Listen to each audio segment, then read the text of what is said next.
Is this once again? Are we just setting ourselves up for a letdown, just like we did with UFC 300? It's hard to imagine you're not, right? Because I mean, they don't have the stars that they used to have. And Connor's not fighting on it. I don't give a fuck what anybody says. And I don't care what he says. I don't care what Dana says. Like, he's not fighting on it. They're using him to promote it, right? And using his name to get out there. He's not fighting on that shit, bro. He's gonna be and even if that is signed and a done deal, I'm not gonna believe it until he is inside the octagon and a punch is thrown. Yeah, even on the walkout, I'm gonna be like, bro, there's something's gonna happen. But when the punch is thrown, I'm like, all right, I guess he's fighting. But like, who do they got for stars?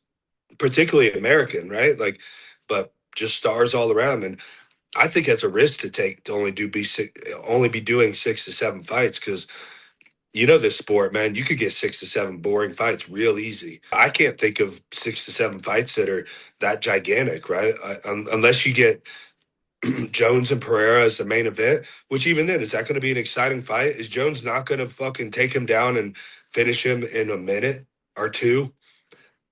I mean, Jones that's not gonna, Jones not going to fuck around with him on the feet. But what about Americans? Right? It's on the yeah. White House. Like, that's the problem is they have so few American. I mean, Gaethje's the only technically American champ right now. Besides So Kayla's yeah, but she's out right okay, now. So yeah, fair, yeah, yeah. yeah, Okay, I forgot about that. Yeah, yeah. male fitness, but yeah. So that's a problem.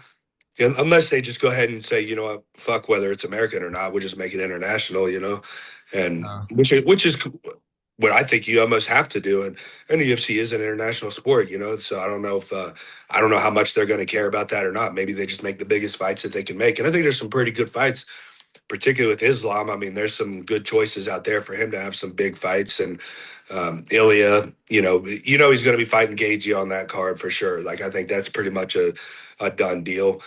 That's probably going to be your main event, I think.